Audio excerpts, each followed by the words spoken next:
Assalamualaikum warahmatullahi wabarakatuh. Gimana kabar anak-anak ibu semua? Sehat-sehat dan tetap semangat belajar di rumah ya. Jangan lupa pembiasaan olahraga dan sholat duhanya selalu dilaksanakan ya sebelum kita belajar tematik. Tematik kita kali ini masih tema 3 tokoh dan penemuan, melanjutkan subtema 2 penemu dan manfaatnya, pembelajaran 1 dan 2. Tujuan pembelajaran kali ini memuat materi bahasa Indonesia, IPS, IPA, dan PPKN. Bisa dibaca sendiri ya tujuan pembelajarannya. Perkembangan kehidupan masyarakat tentunya banyak dipengaruhi oleh beragam penemuan, seperti penemuan televisi yang kemudian mampu mengubah peradaban dunia. Mari kita baca teks eksplanasinya yang berjudul Si Kotak Ajaib. John Lugibert lahir di Skotlandia 13 Agustus 1888.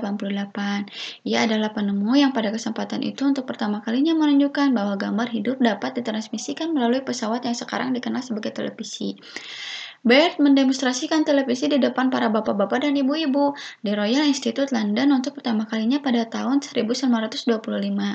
Seiring dengan perkembangan teknologi, lalu televisi kemudian terus berkembang hingga menjadi semakin canggih seperti saat ini.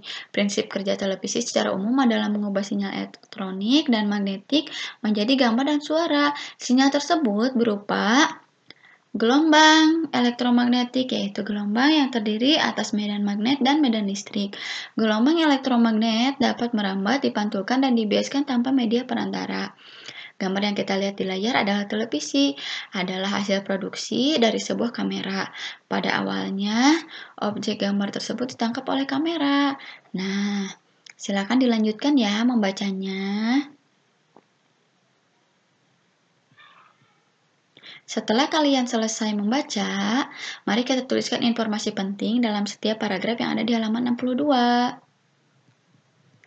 Paragraf yang pertama, bagian topik masalah memuat penemuan televisi oleh John Lugibert. Paragraf yang kedua, deret penjelas, yaitu prinsip kerja televisi, yaitu mengubah sinyal elektromagnetik menjadi gambar dan suara. Awalnya, objek gambar ditangkap, kamera diubah menjadi sinyal gelombang elektromagnetik. Sinyal tersebut akan ditransmisikan oleh pemancar ke pesawat penerima pada televisi. Pesawat televisi akan mengubah sinyal tersebut menjadi objek gambar yang utuh.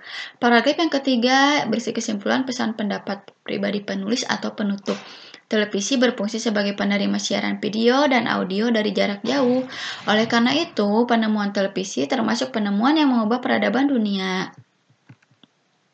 Perhatikan penggalan-penggalan kalimat yang bercetak miring pada teks tersebut. Tuliskan seperti tabel di bawah ini ya. Ini akan kita bahas pada pertemuan selanjutnya. Ini ada di halaman 63, muatan bahasa Indonesia. Televisi adalah salah satu penemuan yang sangat penting. Ayo kita bahas lebih lanjut tentang pengaruh televisi terhadap kehidupan masyarakat Indonesia.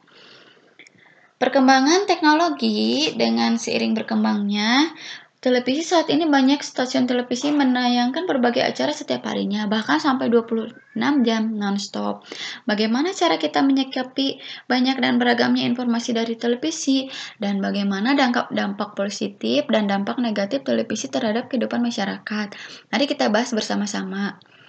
Pengaruh televisi terhadap kehidupan masyarakat di lingkunganku. Beragam informasi dari televisi memuat berita, film, talk show, sinetron, acara hiburan, dan lain-lainnya. Adapun pengaruh positif terhadap dunia pendidikan yaitu menunjang pelajaran sekolah, menambah wawasan, membantu proses belajar. Pengaruh negatif terhadap pendidikan menyebabkan menurunnya prestasi, konsentrasi mudah terpecah, dan menyita waktu. Terhadap ilmu pengetahuan, televisi yaitu sebagai sumber informasi pengetahuan dan menambah ilmu pengetahuan atau wawasan. Sedangkan pengaruh negatifnya dapat menghambat produktivitas dan kemajuan ilmu pengetahuan. Renungkan sikapmu selama ini terhadap keberadaan televisi di rumah. Tuliskan rencanamu ke depan untuk memiliki sikap lebih bertanggung jawab dalam menggunakan televisi di rumah, sehingga akan memberikan dampak positif bagi kehidupanmu. Contohnya, yang pertama adalah kamu tidak akan menonton TV hingga larut malam. kemudian bijak dalam memilih acara televisi yang sesuai umurmu, tidak terlalu lama menonton TV, dan tidak meniru hal-hal buruk yang ada di televisi.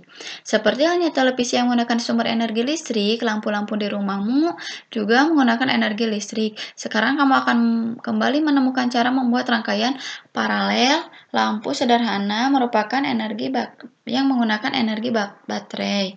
Baca kembali ya daftar alat dan bahan yang kamu buat pada pembelajaran sebelumnya. Kamu dapat membuat gambar rancangan paralel sebelum kamu mempraktekannya. Kamu dapat menambah jumlah lampu, baterai, sehingga rangkaian paralel yang dibuat beragam. Rangkaian paralel berbeda dengan rangkaian seri yang disusun sebaris. Rangkaian paralel adalah rangkaian listrik yang disusun berderet, di mana masing-masing lampu memiliki rangkaian tersendiri yang terhubung kepada sumber energi. Karena itu, apabila ada satu atau lebih komponen yang rusak atau dicabut, maka komponen lainnya akan tetap berfungsi atau tidak mengalami gangguan. Ini ya, bercabang rangkaian paralelnya. Kelebihan rangkaian paralel, saat lampu yang satu mati, lampu yang lain tetap menyala. Kemudian nyala lampu lebih terang dan hemat energi. Kekurangan rangkaian paralel, lebih boros kabel dan rangkaiannya lebih rumit. Contoh rangkaian paralel itu ada pada lampu lalu lintas dan lampu yang ada di rumah-rumah kalian. Siapakah penemu jam? Apa manfaatnya penemuan jam untuk kehidupan sehari-hari? Penemuan jam mekanik. Tahun 1430, masyarakat Eropa mengenal jam menggunakan pegas. Tahun 1656, perkembangan terjadi dengan pesat. Ditemukannya jam lonceng, di mana pada jam ini sudah terdapat jarum penunjuk menit. Pada tahun 1920, ditemukanlah jam saku, yang kemudian ditemukan jam tangan, jam digital. Pada zaman dahulu juga ada jam pasir. Manusia terus melakukan inovasi untuk memiliki petunjuk waktu yang semakin tepat dan dapat digunakan sesuai kebutuhan pribadi. Sekarang teknologi jam sudah jauh berkembang. Selain jam mekanik, ada pula jam elektronik. Contohnya jam digital. Manusia kemudian dapat menggunakan berbagai pilihan teknologi penunjuk waktu sebagai pedoman waktu pribadi dalam melakukan kegiatannya sehari-hari. Nah, mengapa penemuan jam berkembang dari waktu ke waktu? Karena jam menjadi patokan waktu sehingga terus dikembangkan agar mampu menunjukkan waktu yang lebih akurat. Apa manfaat jam dalam kehidupan sehari-hari? Tentu saja sebagai penunjuk waktu. Jam adalah pengukur waktu yang sangat erat dengan kehidupan manusia. Dengan adanya jam, kita dapat menentukan waktu kapan melakukan aktivitas. Dengan mengatur waktu yang baik, kita tidak akan khawatir untuk terlambat melakukan kegiatan, untuk mengerjakan tugas, atau datang terlambat. Kita menjadi pribadi yang disiplin waktu.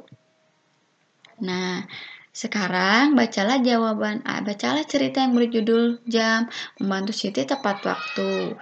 Setelah kamu membaca ceritanya, mari kita jawab pertanyaannya bersama-sama. 1.